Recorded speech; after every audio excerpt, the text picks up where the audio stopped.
The noon hour of Madness and Mayhem, the podcast.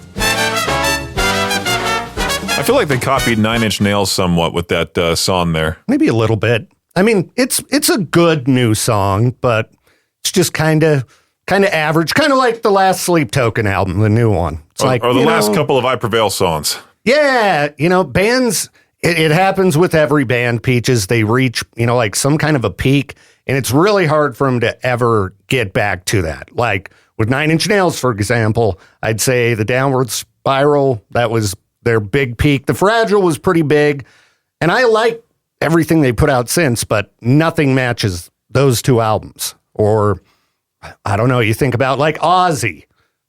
Nothing matches Blizzard of Oz or Diary of a Madman, Later Black Sabbath albums, they just don't compare to the beginning. I think the thing is, when it comes to newer bands, they spend, years and years and years writing songs before they blow up. So they have this pile of their very best stuff. Yeah, absolutely. When they finally hit a label, and their debut album or their second album will be really, really good. But then they have to come up with all new stuff in a short amount of time. And you can't do it. No. It's kind of like projects around here. Yeah, exactly. Not my best efforts, but it's something. No, thankfully, I've got a bank of songs that I never recorded that are really good. So if one of these days I ever get around to recording music, I'll be able to put out some good stuff, even though in the last couple of years I've only written like 2 songs, because it takes a long time. I'm really picky about the arrangements and things. That's why it took Axl Rose 13 years to do Chinese Democracy? And I still got to say, the Guns N' Roses debut album's the best debut album of all time. Best Hands debut down. album of all Appetite time. for Destruction. Ooh, that's a tough one. Okay. I wouldn't say Tool's debut album's the best debut album of all time. I wouldn't say Nine Inch Nails either. Ooh, Acid Bath's debut album's pretty good. I just looked it up. Best debut rock albums of all time. Yeah. Appetite for Destruction, very first one right there. I see Are You Experienced from the Jimi Hendrix Experience. All right. I see License to Ill from the Beastie Boys, Led Zeppelin 1, The Doors with their self-titled debut. Yeah, that's a really good one. Oh, there we go. Yeah, The Fame from Lady Gaga. That's the best rock debut album of all time right there. The internet and their lists. Yeah. What else? There was another one that popped into my head that was really good as a debut album. System of a Down's first album. Oh, yeah? I like it better than Toxicity. Nirvana Bleach. Nirvana Bleach is pretty good. I would still say Guns N' Roses, Appetite for Destruction. I mean, you got Mr. Brownstone, you got Sweet Child of Mine, Welcome to the Jungle, Paradise City. But I'm not too into that album. I don't know why. My favorite GNR is still Chinese Democracy, which shouldn't even be called a GNR album. There's also Holy Diver Dio. Ooh. That's pretty high up there. I'm looking at the list here from UltimateClassicRock.com. Black Sabbath. This one created metal. But here's the thing. These lists always glorify Led Zeppelin. And Led Zeppelin, to me, blech. I would rather listen to anything else but Led Zeppelin. I'm not a big Led Zeppelin fan. They have a few songs I like, but I'm like never throwing on Led Zeppelin. If listeners want to chime in, by the way, we are actually live for the first time in quite a long time. 208-535-1015 on the noon hour of Madness and Mayhem. That's right. I've been out for a bit. I was on the road. Led Zeppelin's what they have at number 1 from 1969. But at number 2, they got All Things Must Pass from George Harrison. And now wait a minute. That's ahead of Are You Experienced from the Jimi Hendrix Experience at number 3. What? And then Appetite for Destruction, Guns N' Roses at 4. Okay, I don't know about that. But then 5, Please Please Me, the Beatles. It's hard to say because when it came out, it changed the world. But same with Black Sabbath, like you just said. Yeah. I'm not a fan whatsoever of the early Black Sabbath stuff. Yeah. I much prefer Ozzy's solo career. Yeah, and I like Sabbath better. I still like Ozzy's solo stuff. We got a caller. Should we get them on the air? Let's see what they got. K-Bear, you're live on the noon hour of Madness and Mayhem. Who's this? This is Josie. Josie, what's what do you think is the greatest rock debut album of all time? I'm stuck on Everclear, World of Noise. That's one I wouldn't have thought of, and I'll be honest in that over the years haven't listened to tons of Everclear, so I might have to just throw it on and give it a listen. You've drank it more than you've listened to it. That's right. right. Man, maybe you should allow a request. I'd like to request Fire Maple song from that album. All right, we'll have to dig up a copy. I'm sure that's not in the system, but yeah, unfortunately not. but Just looked it up here. we'll add it to the list, and we'll see if we can get it soon, man, for sure. Appreciate that. Right on, man. Peace. Oh, Yeah, I just cut him what off. about Blizzard of Oz? Van Halen, number 6 on this list here from Ultimate Classic Rock. Yeah. We got another caller here. Hey, you're live on the noon hour of Madness and Mayhem. Who's this? Troublemaker, what you got for the best debut album of all time? Before Troublemaker gets to that point, Black Sabbath's number 7 on this list here. All right. Right below Van Halen's debut, and then The Doors at 8. All right. Troublemaker, what do you think is the greatest rock debut album? I gotta say Godsmack. Oh, Godsmack. We actually got, did you see what Godsmack sent us, Peaches? I turned around, when I first walked in here, I saw they just sent us this massive, is it like a drum stool pad? Or It looks like a floor tom head. It's a drum head signed by the entire band. And I don't recall being told that was coming, but I was like, cool. Thanks, Godsmack. Ooh, here's another great debut rock album. Kill 'Em All from Metallica. Oh, yeah. Oh, yeah. That was a good one. Let's see. No, Slayer's was Slayer's Raining Blood. Let's see what Slayer's. That's not their debut. Hey, and coming up tomorrow, my favorite Pantera. Yes. Pantera. No, he's going to go see them tomorrow at the Utah First Credit Union Amphitheater. But We're I giving mean, away tickets for that. their debut album. That was power metal, right? Isn't that what it was called? Yeah. Rock. They started their own genre. We should play old Pantera. Slayer Show No Mercy. Show No Mercy is their debut. And it has Evil Has No Boundaries. Yeah. A couple of great tracks on there. Yeah. Wasn't that great, but they grew to be awesome. Oh, yeah. Absolutely. Absolutely. Well, good to hear from you, Troublemaker. Hope you have a good rest of the week. Yeah, you too. See Right ya. on. Peace, man. We got another caller. Should we just go to them? Yeah, let's just see what they got. K-Bear, you're live on the noon hour of Madness and Mayhem. Are you ready to give us your greatest rock debut album? Hey, what's up, boss? Yeah, I got it. What is it, Stuart? Hybrid Theory. Hybrid Theory by Linkin Park. Another fantastic album. I'm surprised that's not on the list. By the way, so Blizzard far. of Oz from Ozzy's at number 18 on this list. Okay. All right. They also have ahead of it music from Big Pink from the band. You can tell that's some old guy. What is that? Murmur from REM at number 16. I'll get out of here with that. The SEX Pistols. Oh, God, Peaches. Talking Heads 77 from Talking Heads at number 13. What about King Crimson in the Court of the Crimson King? Crimson. Let's see here. Wonder if they'd throw that on there. I'm trying to use the Control F function on here. Sometimes it doesn't work. Number 29. 29 on the list. Okay. Yeah. All right. That's cool. That's cool. All right. Well, appreciate the call, man. Hope you have a good rest of the week. Yeah, no problem. You too. Right on. Peace. Yeah, Hybrid Theory. Another great album. Yeah. It's not on that list. Is I that can look not it up. their debut album? Hybrid. Nope, not on this list. I don't think so. Search for Lincoln. Maybe that's not their debut. Linkin Park's debut album is Zero, Xero, but I think that got later changed to Hybrid Theory. Ah, okay. Gotcha. Yeah, let me look up Linkin Park. All right. All right. Yeah, not on the list. I can tell some old head wrote this. Wow. Yeah. Iron Maiden at number 40. Okay. The very last one on the list here. But yeah, I still think it's a decent list. I still think Guns N' Roses, number 1. Appetite for Destruction. I don't know what for sure I'd pick. I'd probably say Sabbath, just because it changed the world. Changed the world. But so did GNR. Killed hair metal. And it killed hair metal. It did. What about Kill 'Em All from Metallica?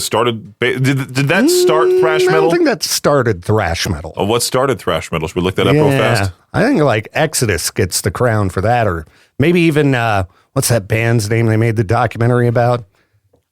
Anvil. Who started thrash metal? Let me look it up. Yeah, here too. it's just telling me the big four did. Slayer, Megadeth, Anthrax, Metallica. Yeah, but there had to be a first one. Come on, who started thrash metal? K-Bear, you're live on the noon hour of Madness and Mayhem. Who's this? This is Devin. All right, Devin, do you have a great rock debut album? I'd say my greatest is System of a Down, but I That's do a want to good give one. a shout out to Nickelback. Oh, Nickelback put out a good debut album. They blew up. They blew up big. Yeah, I think that deserves a shout out just because that was when they were actually good and not hated. So Yeah. yeah. What was it called? Nickelback debut album. I actually don't remember. It's called Curb. Curb in the State. Is that it? Or just called Curb? No? Is that, wait, hold on. Yeah, they're back to the discussion about thrash metal. There are a number of bands that are kind of credited with adding thrash elements. Even going back to like Black Sabbath, Queen, Diamond Head, which, Metallica covered Am I Evil? Yeah, King Diamond. Yeah, I forgot about him. But then, Venom. Venom was pretty early.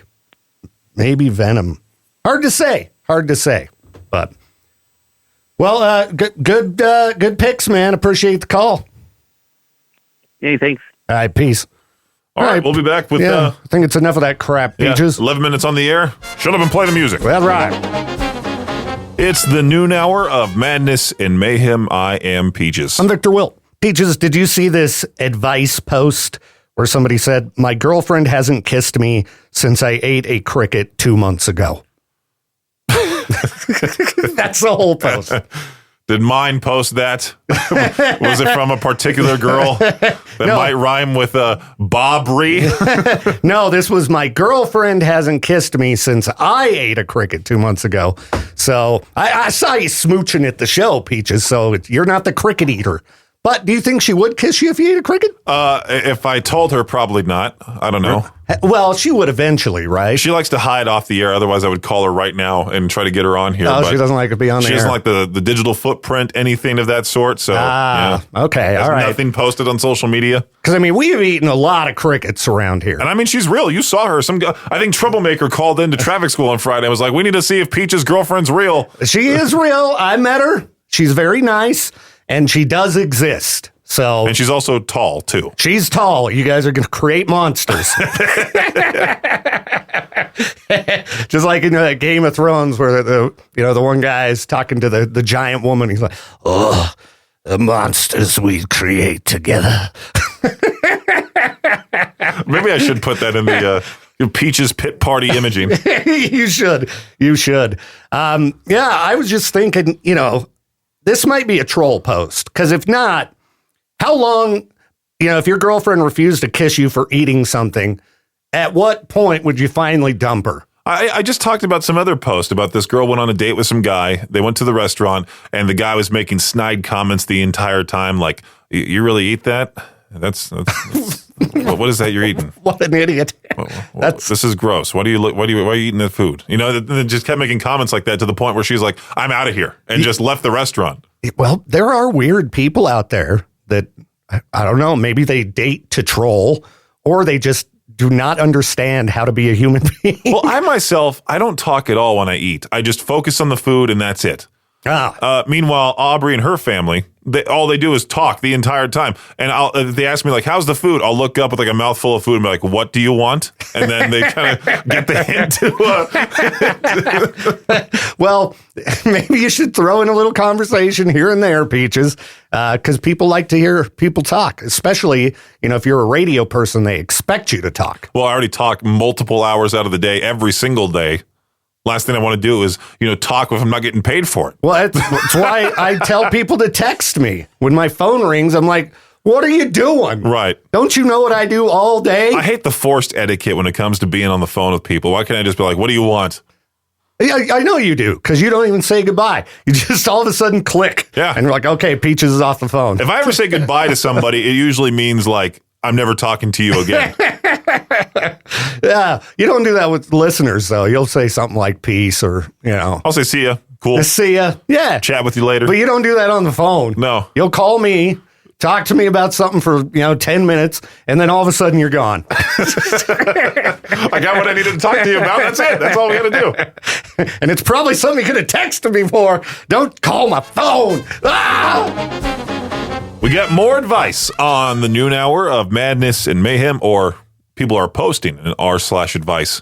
Yeah, on Reddit. It's not like we're asking this advice. We're just hard up for content. I did see a good, I saw with that thing again on Facebook where it's like, I don't care how tough of a situation I'm in, I'm never going to contact a radio station and ask the DJs for advice. Why? We give good advice. I got the best advice. Call me. I'll guide your life in a positive direction. Always. I think I've helped out a listener or two. I think there was one time I helped a couple break up on the air. Well, this is a breakup question here, actually. All and right, I figured I'd help this person out. Says, my male 32 wife, female 29, just told me she's in love with her best friend. How do I handle this? Get with her best friend. Okay, that's one answer, Peaches. Assert your dominance. Oh, my gosh. So I am the alpha. So he says, they don't have kids. They got jobs. She wants a divorce. And he's like, what am I supposed to do? Here's what you do, bro. Move on. All right. That's what you got to do sometimes in life. Breaking up's hard, Peaches. Is the best friend a dude? No. Oh, it's a girl. It's a girl. Okay. So he's probably feeling a little self-conscious. Dudes are kind of weird. But, if somebody wants to break up with you, they don't want to be with you. Here it is. Just move on. Find somebody new. All those years, however long you dated that girl, right? Mm-hmm. All those crushes you somewhat developed in the back of your mind, all those women online that you're like, I haven't talked to this girl since high school, and now she's hot. Maybe I should give her a chance. Now's your shot. Yeah. You got the freedom to do so. Slide into the DMs. Don't be creepy. Yeah, don't be creepy. But open up with like a nice, hey, how long's it been? Yeah, how have you been? I happened to stumble across your page. I swear I wasn't searching for it. And I just want to see how you're doing. And then if she leaves you on red, you give her that nice Dutch Vanderlyn response of, well, and then I can't say the rest of it. That's right. Because usually when it comes to breakups, it's only one of the people who wants to break up, right? And so the other one's frustrated. And breaking up sucks, but eventually it gets better. As soon as the girl dyes her hair and starts posting inspirational quotes, that's when you know it's over. That's when you know it's, I need to focus on myself. Kick him out the door. But yeah, if somebody doesn't want to be with you, you should really pay attention to that and be like, oh, why would I want to be with someone who doesn't want to be with me? They changed the wallpaper from you guys together to some stupid baby, something like that belongs to I don't know, their cousin. Yeah, just call them back and be like, good, I don't want to be with you either. I'm saying this from personal experience. Move on.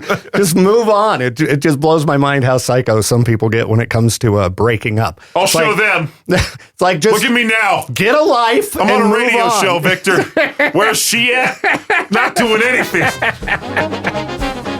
Wrapping up the noon hour of madness and mayhem, I am Peaches. I am Viktor Wilt. I turned 29 in 10 days. Who's counting? I guess somebody is. But, Aubrey was trying to do something nice for me. And she was like, well, I don't necessarily want to gift you like a T-shirt or be bland like that. So she knew she gets these massages like every month at some place in Rexburg, right? And so she booked me one for 1 hour. How many people is it going to take? That's why I was going to make a whole joke with you. I was like, how many masseuses is it going to take for them to, how big does the table need to be for me to lay face down on there? And will they charge extra if they have to there's all this stomach, there's all this back. I know. This guy's equal to 2 people. All right? Come on. This ain't fair. Get down to my underpants, too, in the room. It's going to be so uncomfortable. Do you have to, I was going to ask, do you have to strip all the way down? How many disgusting bodies do you think the masseuses have to see? Oh, tons. But they make pretty good money. Do they? I think so. I think it's a good paying job. Watch a masseuse be listening to us right now, just laughing at us, saying, oh, they think I make a ton. Yeah, I don't make crap to rub all over these horrific people. Yeah, these disgusting bodies that I have to see around here. Oh, my back hurts. Well, all right, I'm not going to be mean.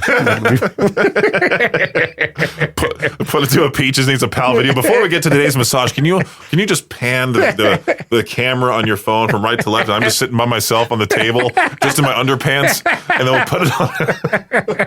That would be pretty funny. Well, you have to let me know how it goes. I don't really like people touching me, so. I'm very ticklish, too. So yeah, I'm ticklish. If someone gets me in the back of the knee or the foot, I'm kicking. Yeah. I'm kicking hard. Exactly. I'd be squirming, and it would be weird, so I've never had a pro massage, but I'd consider it, I guess. The noon hour of madness and mayhem is a production of Riverbend Media Group. For more information or to contact the show, visit riverbendmediagroup.com.